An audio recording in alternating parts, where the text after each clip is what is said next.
Hello, it's Chris. I thought I'd pop on and share a little video. A friend of mine, a sewing friend, who's also purchased this machine after seeing mine, and she wanted to know if I sew lighter weight fabrics with this machine. So I thought I would jump on in case anyone else might want to know if you can sew quilting weight fabrics with an industrial walking foot machine.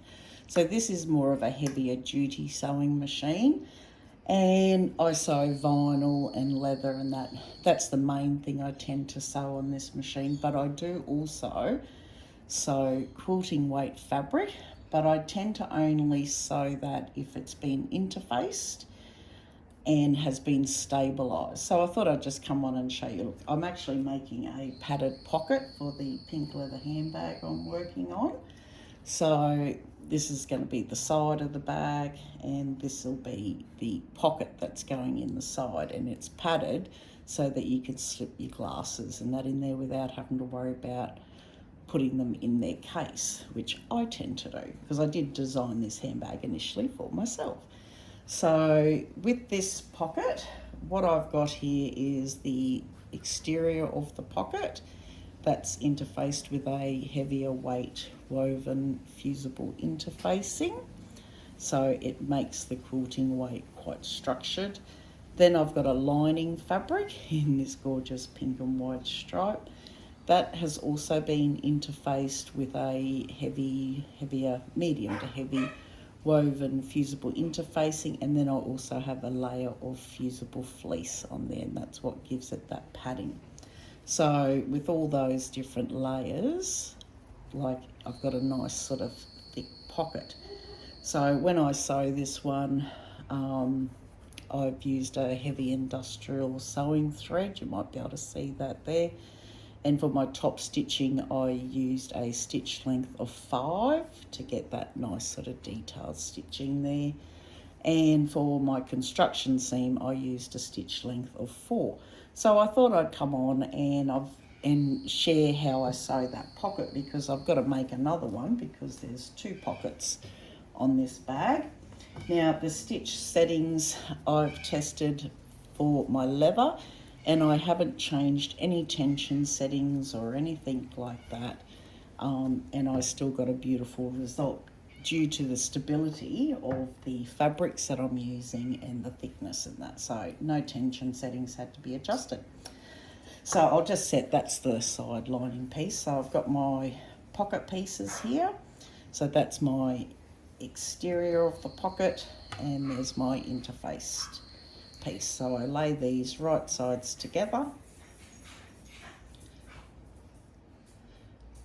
Sounds like my husband's just come home. I'll just let him know I'm doing a video. Hi Grant, I'm just doing a quick video. So, yes, I've got the top edges all lined up there, and I sew this one here using a 1/2 inch seam allowance. The plate on my machine has 1/4 inch, 1/2 inch and 3/4 and 1 inch guides there. So I just place that underneath. My machine has automatic thread cutter as well, which I have the settings turned on for, so you can see my little scissors. If I don't want the scissors on, I can just press that button and it turns off. I most times leave that on. So now I'm going to do just a couple of locking stitches there because I don't want the thickness building up too much. So I'll generally just do a couple of stitches forward, a couple back. Actually, I need to change my stitch length because I'm still on the top stitch length of 5, which is here. And to change my stitch length, all I need to do is press that minus button, and it'll go down to a stitch length of whatever I want it to be. So there we go. I've got it on a stitch length of 4. So let's go.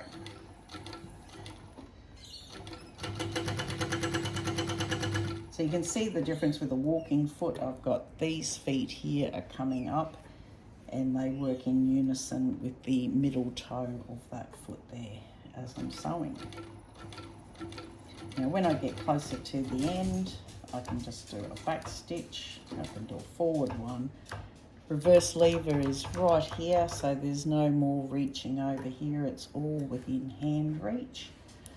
I can even sew, like if I'm not quite where I want to be, I've got the option to sew a quarter of the stitch length or a half of the stitch length as well. So if I just wanted to do a half stitch, that'll lift my needle up, come down, and it'll be half the length. So it would be instead of a 0.4, that would give me a stitch length of 0.2, which sometimes comes in really handy. So I use that feature quite a lot. To cut my threads, I just press back on my foot pedal and it cuts the threads automatically. So there's those stitches there. From the other side, stitches there. I will have a little thread tail here, and all I do is I just snip that off. I still like to use a cigarette lighter just to seal the ends of those threads. There we go, they're done. Now, I'll share a little tip with you here. When I don't want to see at the top of my pocket, I don't want clearly visible the lining fabric. If you see on the back of this pocket, I've got a little lip there of the exterior fabric showing. What I do is I lay my pocket down with my exterior facing up. I pull that down and then I just finger press right along there. Then when I fold this back, that little crease there will tuck that lining in just behind, and I'll have a little top edge there. So it saves you sort of having that clearly visible at the top.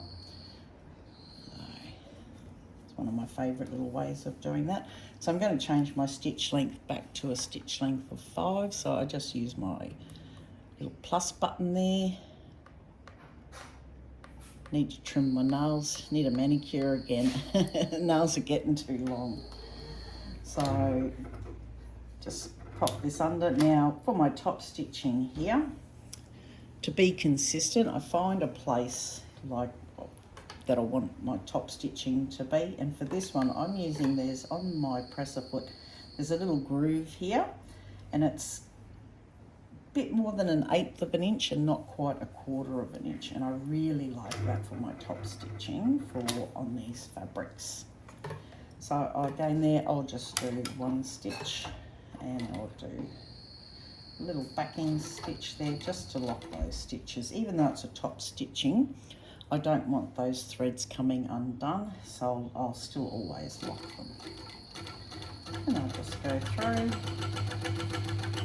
come to the end. If I'm not quite where I want to finish, I can do that half stitch again, and then back stitch, forward, and then I'll back stitch. Do my threads, and there you can see from the front, looks really, really good. From the back, I've got that little lip sitting just up the top there, and there's my stitches at the back. Trim off that little tail.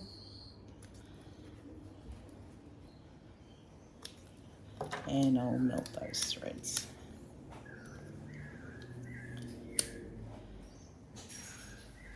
There we go. So there you go. You can use an industrial walking foot machine on quilting weight fabric. So this pocket here now, this will get attached. I can base this on if you like. I think I've got my little spring tension set a little bit tight there. It's bouncing back. So for this pocket here, all I need to do is line up the bottoms.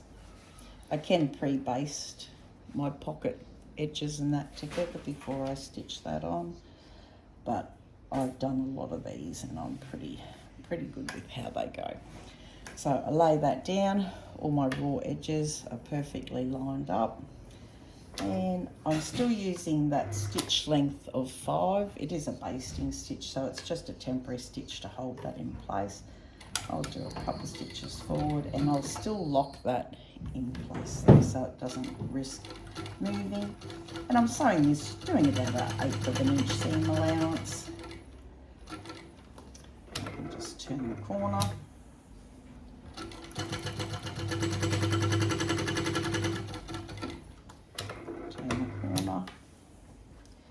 sure everything's still lined up perfect. And come on the side.